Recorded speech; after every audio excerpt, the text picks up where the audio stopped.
तामुलपुर जिल्ला एबसुनि सेथि थान्दै जख'न्थाइ आरो सुक्लाय सेरफां दख'रा एबसुनि 30थि थान्दै जख'न्थाइ खुंनो साखाफारा खालामगासिनो। फैगौ 2024 मायथाइनि जानुवारि दाननि 4, 5 आरो 6 खालाराव सानथामनि हाबाफारिजों तामुलपुर जिल्ला दुलाराय बर' फरायसा आफादनि खुंगा सेथि थान्दै जख'न्थाइ आरो सुक्लाय सेरफां दख'रा एबसुनि खुंगा 30थि थान्दै जख'न्थाइखौ सुक्लाय सेरफां दख'रा एबसुनि बेन्दोंआव थानाय मायानोगोर गेजेर फरायसालिनि गेलेग्रा फोथाराव खुंनो साखाफारा खालामनाया सोलिगासिनो। खुंनो गोनां थान्दै जख'न्थाइनि सायनासालिनि गाहाय खुन्थियाखौ दिनै गायसननाय जायो। बिटिसिनि मावफुं सोद्रोमा रनेन्द्र नार्जारिया गाहाय आलासि महरै बाहागो लानानै जख'न्थाइनि सायनासालिनि गाहाय खुन्थियाखौ गायसननानै होयो। बिनि अनगायैबो गाहाय खुन्थिया गायसननाय हाबाफारिखौ बर'नि गुबै बाथौ धोरोमनि नेमखान्थि बायदियै दोंसे आरज मेथाइनि गेजेरजों हाबाफारिखौ जागायजेनो। बे गाहाय खुन्थिया गायसननाय हाबाफारियाव तामुलपुर जिल्ला एबसुनि आफादगिरि बानेश्वर नार्जारि, गाहाय नेहाथारि मिलनियार बर', लोगो आफादगिरि जिबनजिउ बसुमतारि, हारिमु नेहाथारि रानस्राव दैमारिजों लोगोसे सुक्लाय सेरफां दख'रा एबसुनि बिबानगिरि मावथि, ओनसोलनि रायजो राजा आरो आरज हान्जानि सोद्रोमाफोरा बाहागो लायो।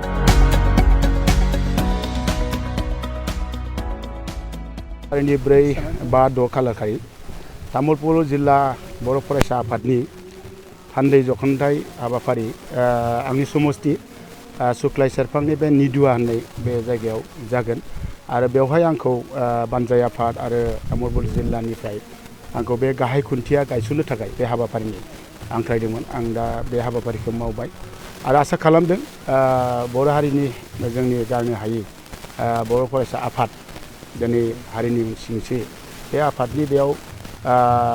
थान्दै जख'न्थाइ जागोन। आं आसा खालामदों बेयाव जोंनि हारिखौ आवगायलांनो थाखाय गोबां माने डिसिसन लागोन आरो बे डिसिसननि गेजेरजों जोंनि हारिया जिखिनि दा आरो जों आवगायनायाव जोंहा माबा मोनसे मावनो गोनां हाबा दंबावो रायजोनि गेजेराव आरो बेखौ माने बर' फरायसा आफादा बे थान्दै मेलाव डिसिसन लानानै जोंनि हारिखौ आवगायलांनाय मोनसे खामानि बा जागोन साक्सेसफुल खामानि बे हाबाफारिनि गेजेरजों आं बेखौ आसा खालामदों। आरो बानजाय आफादा बे हाबाफारिखौ खुंनाय बे जोंनि जायगानि ओनसोलनि बानजाय आफाद आरो बानजाय आफादनि खामानि बिथांमोना बिराद खस्थ' खालामनानै बे हाबाफारिखौ खुंनो थाखाय बानजाय आफादखौ दादों। आसा खालामदों बानजाय आफादजों जोंनि बे रायजोनि गासैबो बर' हारि अनफावरि रायजो राजाखौ खावलायदों जाहाथे बे हाबाफारि खुंनायाव जि हायो जाहाथे जाथिनि सार्थ'आव जाहाथे बयबो हेफाजाब खालामलायो जाहाथे 4 आरो 5, 6 खालारखालि थान्दै जख'न्थाइ जे बोसोरारि जथुम्बा तामुलपुर जिल्लानि बे जाहाथे मोजाङै मोजां जाफुङो आरो हारिनि जौगानायाव जाहाथे बयबो हेफाजाब खालामनो फासयनो नाङा आं बेखौ खावलायदों रायजोखौ बयखौबो। थारैनो दिनै तामुलपुर जिल्ला एबसुनि जि जानो गोनां सेथि थान्दै जख'न्थाइ आरो सुक्लाय सेरफां दख'रा एबसुनि 30थि जि थान्दै जख'न्थाइ बेजों लोब्बा लाखिनानै जि गाहाय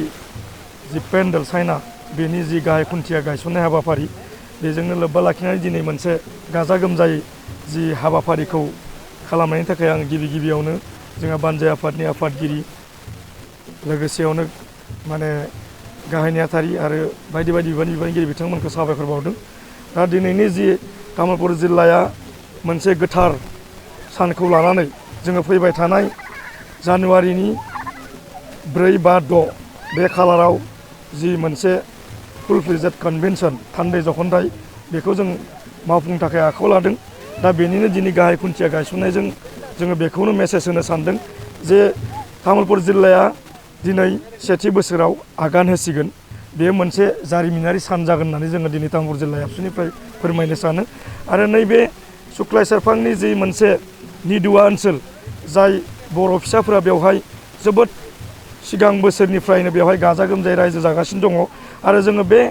जारिमिनारि मोनसे तामुलपुर जिल्लानि जि सेथि थान्दै जख'न्थाइ बेनि गेजेरजों जोङो बेवहाय गोबां हाबाफारिफोरखौ लानानै जोंनि जि बर' हारिनि जि मोनसे जौगासारनाय हाबाफारि बेखौ निस्सय बे थान्दै जख'न्थाइनि गेजेरजों जोङो मोनसे मोजां माने मेसेज लाबोनो हागोन होननानै जोङो सानदों। आरो बेनि गेजेरजोंनो जोङो साननैनि हाबाफारिनि गेजेरजों जोङो बेवहाय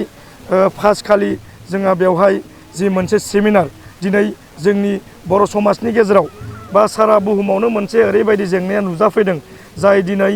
माने मोजां मानसि दानायनि सोलायै जोंहा फरायसाफोरखौ जौगासार होनायाव जि मोनसे ड्राग्स जौ जुवा बिनि जि साग्लोबनाय बेयो जागासिनो दङ। दा बेनि सायाव जोङो मोनसे नैबे ओनसोलनि बा बर' रायजो राजानि गेजेरावनो जोङो फरायसाफोरखौ जौगासार होनो थाखाय बे ड्राग्स जौ जुवानिफ्राय मोनसे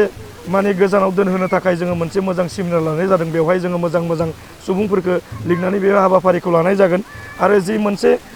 6 थारिखआव जोङो गेवलां मेल लानाय जादों। बै गेवलां मेल खालि जोंनि मोजां आलासि जोंहा गाहाय आलासि दुलाराय बर' फरायसा आफादनि मानगोनां आफादगिरि दिपेन बर' सार बिथांखौ जोङो कनसेन्ट लाखानाय जाबाय। बेजों लोगोसे जोंनि जि ओनसोलाव जोंहा जौगासारनायनि हाबाफारि मावफुंनांगौ दङ बेनि सायावबो जोङो मोजां आलासि लिंना लाबोनानै जि मोनसे फैबाय थानाय जि मोनसे सुक्ति जोङो जि मोनसे बिटिआर सुक्ति बिनि जि इमप्लिमेन्टखौ जाफुंसारनांगौ बेनि थाखाय जिखिनि मावफुंनांगौ दंबावो बेवहाय जोंनि बर' रायजो राजाफोरा जिखिनि बाथ्राफोरखौ दिनै मिन्थिनांगौ दङ बे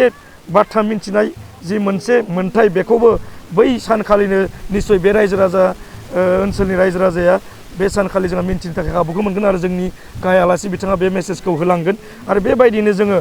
साननैनि हाबाफारिनि गेजेरजों तामुलपुर जिल्ला दुलाराय बर' फरायसा आफादा माने हारिमु बिथिं माने